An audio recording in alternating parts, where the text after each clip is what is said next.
بالله من الشيطان الرجيم. بسم الله الرحمن الرحيم. سورة النازعات شروع کی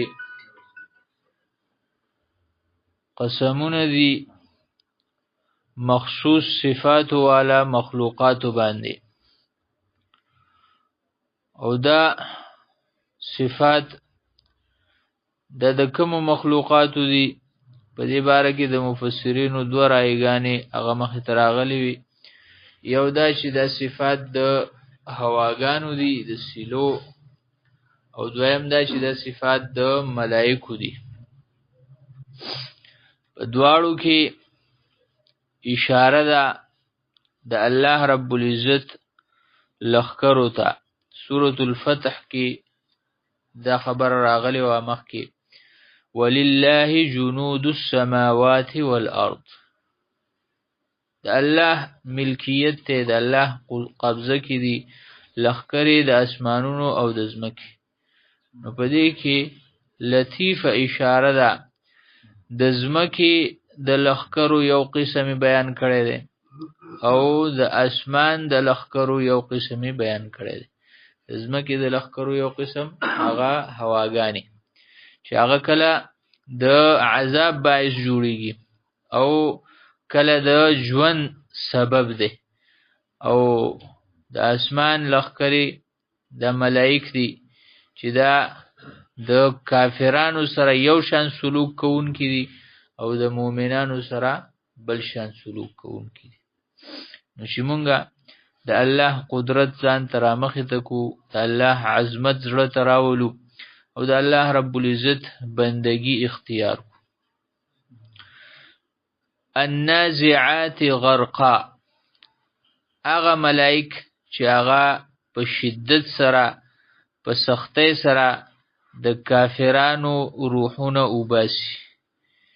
نو د مرګ وخت رایاد کو مونږه او د الله رب العزت نو غواړو یا الله مونږه د خراب خاتمې نه بچ کی، د خراب خاتمې نه زمونږه حفاظت وکړي. دا شان الناشطات نشطا، هغه ملائک چې د مؤمنانو روحونه په سهولت سره په آسانۍ سره وباسي. نو مونږه د مرګ وخت رایاد کو او د الله نو غواړو یا الله زمونږه ښکلې خاتمه نصیب کی، د مرګ د وخت دغه آسانی هم نصیب کی. والناشطات نشطا، بعضی د اسلافو دا قول منقول دی چې ملائک شوي دي د مؤمنانو روحونه انتهایی په نرمۍ سره ډیر په اسانۍ سره راوباسي او دا پریدي بیا تر دې پورې چې دی په قلاره باندې آرام عمومي او انتهایی په نرمۍ سره راوباسي، لکه څنګه چې یو سړی په اوبو کې لمبه وهي. نو د لمبې وهلو غټ هنر دا دی چې ته به په آرام سره په نرمۍ سره بځې، چې څومره ځان ستړی کوي څومره لاس او خپې وهي نو دومره بیا انسان ته تکلیف میلاویږي. او دغه ملائک چې دا د انسان په جسم کې دننه انتهایی په قلاره انتهایی په نرمۍ سره حرکت کوي، لکه څنګه چې د اوبو کې لامبه وهونکې حرکت کوي. دې لپاره چې مؤمن ته په دې سره هیڅ قسم تکلیف او سختی میلاو نشي. چې مونږه د الله رب العزت نه غواړو داسې خاتمت غواړو. بیا په سورة النازعات آیت نمبر 8 کې د بعض خلقو ذکرو چې د هغوی حالت به د قیامت په ورځ باندې دی چې زړونه به درزیدونکي او سترګې به ښکتی. نو په دې کې دوه خبرو طرف ته اشاره ده چې یو دا چې دا به انتهایی ذلیله وي، انتهایی سپک وي، او دویمه دا چې انتهایی زیات په یره کې به انتهایی زیات شدید خوف به پکې. نو مونږ د دغه ذلت او د دغه خوف نه د الله په پناه کې راځو او د الله نه غواړو چې الله مونږ د دغه نه محفوظ وساتي. په آیت نمبر 15 کې د موسی علیه السلام واقعا ذکر کړی و او د هغه فرعون ته تللی ذکر کړیو. نو په دې کې د نبی علیه السلام د پاره تسلی و چې ستا د زمانې دا کم کافران چې دي د فرعونیانو نه زیات سخت او د هغې نه زیات قوي نه دي، د هغوی نه زیات طاقت والا نه دي. الله رب العزت هغه قوم خلاق کړی دی نو د دیو هلاکت هم سګران نه دی. او د موسی علیه السلام او د نبی علیه السلام څه مناسبات خو مونږ مخکې ذکر کړو. یو مناسبت د دواړو د ژوند دا هم دی چې د موسی علیه السلام واسطه هم د دوو قومونو سره راغلی وه، لومبی د آل فرعون سره او بیا د بني اسرائیل سره، او دغه شان د نبی علیه السلام واسطه هم د دوو قومونو سره راغلی وه، اول د مشرکانو سره او بیا د بني اسرائیل سره د یهودو سره. نو په دې اعتبار سره د دې دواړو پیغمبرانو حالات یو شان دي. بیا په آیت نمبر 17 کې د موسی علیه السلام د دعوت طریقه هغه ښوولې وه چې الله رب العزت او فرمایل ته چې لاړ شي نو هغه ته دې سوه هل لک الی ان تزکا، تا سرغبت شته دی خبرې طرف ته چې ته ځان پاک کی. نو دعوت طریقه بهترینه طریقه نرمه طریقه، په نرمه طریقې سره خلقو ته د دین دعوت ورکول، د تزکیه او د ځان د صفا کولو دعوت ورکول. او د دې آیت نمبر 18 ده. په آیت نمبر 17 کې د فرعون د طغیان خبره ذکر کړو. اذهب الى فرعون انه طغى، فرعون ته لاړ شه، هغه سرکشي اختیار کړې ده، هغه سرکشي کړې ده. نو په دې کې دې خبرې طرف ته اشاره ده چې یو سړی هر څومره سرکشه دی، که په سرکشۍ کې د فرعون حالت ته ولې نه دی رسېدلی، خو بیا ورته هم هغه ته هم دعوت ورکول پکار دي او هغه ته هم خبره رسول پکار دي.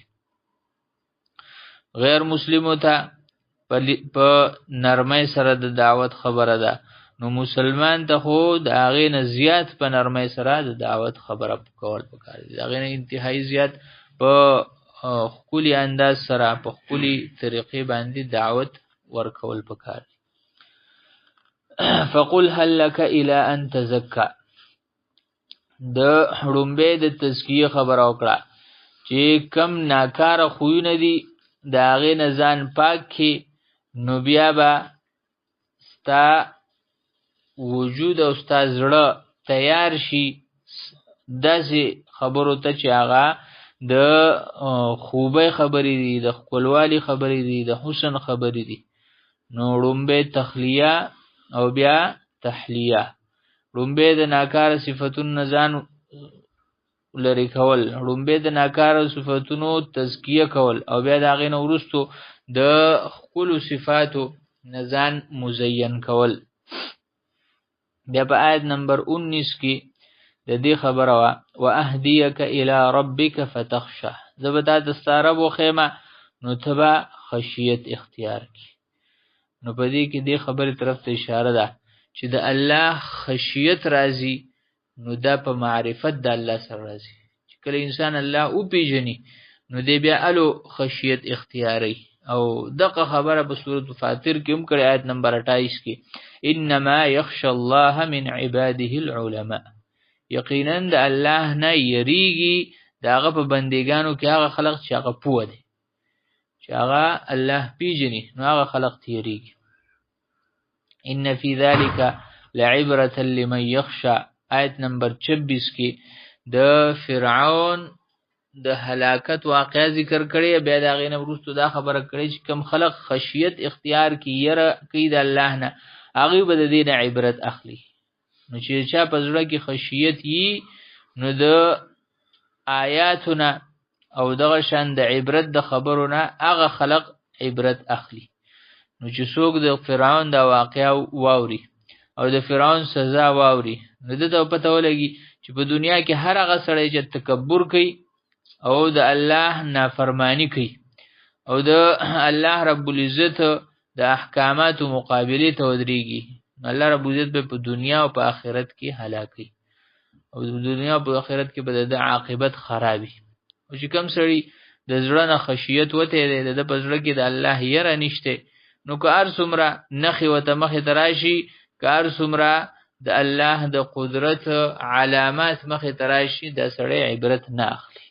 چې مونږ د الله نه زړه غواړو، داسې زړه چې هغه خشیت والا زړه دی، چې عاجزۍ والا او یری والا زړه دی، چې د الله نه داسې زړه غواړو. بیا د آیت نمبر 27 نه واخله تر آیت نمبر 33 پورې د الله د قدرت نښې وي، او دا په اصل کې د هغې خلقو جواب و چې کوم خلق دوباره د جسمونو د راپاسولو نه انکاري دي، چې دوباره د جسمونه نشي دغه کېدی، دا خو به خاورې شي او هډوکي به خاورې شي، دا به څنګه دوباره دغه کېږي. د هغې خلقو ته د غور او فکر دعوت. تاسو وګورئ، سوچ وکئ، تاسو زیات سخت او کنه د اسمانونو او د ځمکې د نظام د زیات سخت دی. الله رب العزت اسمانونه پیدا کړی دي، په دغه اسمانونو کې مختلف قسم اجسام دي، په دې کې مختلف قسم رڼاګانې دي، او ځمکه پیدا کړې ده درنه او داسې ضروریات پکې ایښي دي چې د هغې نه بغیر تاسو ژوند ممکن نه دی. نو دا ټول نظام چلولی دی الله رب العزت د دې لپاره چې تاسو مکلفین جوړ کړي یاست، تاسو نه به تپوس کوي ستاسو د عملونو، او د هغې به بیا تاسو ته یا جزا درکوي یا به د هغې سزا درکوي. نو چا چې نیک عمل کړو د هغه دپاره جزا ده، او چا چې ناکاره عمل کړو نو د هغه دپاره سزا ده، او دی به صرف او صرف ځان ملامته کوي. نو په دې وجه باندې بیا په دې پسې د قیامت ذکر وکړو، او د هغې نه وروسته بیا د جزا او د سزا ذکر وکړو. د قیامت په ورځ باندې یو خدا لومبنۍ خبره دا ده چې په دغه ورځ باندې به انسان ته خپل عملونه رایاد شي. یوم یتذکر الانسان ما سعی، کوم عملونه چې کړي دي د ټول په ټوله به ورته رایاد شي. نو چې مونږه د داسې عمل تمنا کوو او داسې عمل ته ځو چې مونږ خوښو چې د قیامت په ورځ باندې مونږ ته دغه عمل رایاد شي، داسې عملونو ته لاس اچو. او دغه شان دې خبرې ترغیب هم دی چې انسان په دنیا کې د ځان سره حساب وکړي چې ما څه کړي نن مې کومه منډه والې ده، کوم عمل مې کړی دی، او دا به د قیامت په ورځ باندې زما دپاره د خوشحالۍ باعث شي، او کنه دا به د خفګان او د حسرت باعث شي. بیا په آیت نمبر 36 کې د جهنم ذکر و. برزت الجحیم لمن یره، هر هغه سړی چې د لیدلو طاقت لري جهنم به وویني. نو چې کله مؤمن وویني نو مؤمن به د الله د نعمت قدر وپیژني چې الله رب العزت د کم مصیبت نه دی خلاص کو، کم ناکاره او د عذاب ځای و چې د هغې نه الله رب العزت دته خلاصي ورکړو. او چې کافر وویني نو کافر به د هغه غم او د هغه حسرت به نور سیوا شي، او د هغه یره او د هغه ذلت به نور سیوا شي. الله دې زموږ حفاظت وکړي. بیا په آیت نمبر 40 کې د دې خبرې بیانو، اما من خاف مقام ربه ونهى النفس عن الهوى. لومبنۍ خبره ده چې د رب مخې ته د ودرېدو نه یره. دا مراقبه مونږ کوو د ځان سره، کله چې ځان لکینو او الله رب العزت رعایت کو، هغه وخت رعایت کو چې زه به د خپل رب مخې ته ودرېږم، چې زه به څه وکړم. نو د هغې وخت د ځان دپاره د هغې وخت د تیارۍ لویه ذریعه دا ده چې مونږ دغه وخت ځان ته رایادو او د هغې نه یره کوو. ونهى النفس عن الهوى، او دې د ځان خپل نفس د خواهش نه منع کوي. فضیل ابن عیاض رحمه الله مبارک راضي چې هغه فرمایي چې په عملونو کې د ټولو نه لوی او غوره عمل دا دی چې انسان د خپل خواهش مخالفت وکړي، چې خپل خواهش نه خلاف لاړ شي. او بعضې هوښیارانو دا خبره هم کړې ده چې که چېرته ته غواړې چې زه سیده او صفا او ښکلې خبره او ښکلې لار اختیار کړمه، نو د خپل خواهش ته وګوره او بیا د هغې نه مخالفت وکړه، د خپل خواهش نه خلاف لاړ شه، نو دغه به نیغه لارې او صحیح لار به. انما انت منذر من یخشاها په آیت نمبر 45 کې د کافرانو د دې خبرې د ذکر نه وروسته چې دوی وایي موږ ته وښایه چې دغه ورځ به کلي او د هغې میعاد او د هغې هغه ورځ راته وښایه، تاریخ وښایه.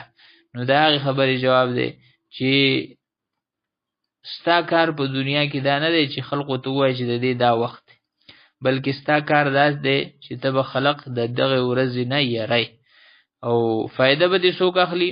هغه خلق چې د هغوی په زړونو کې خشیت وي د الله یری. سبحانك اللهم وبحمدك نشهد أن لا إله إلا أنت نستغفرك ونتوب إليك وصلى الله تعالى على خير خلقه محمد.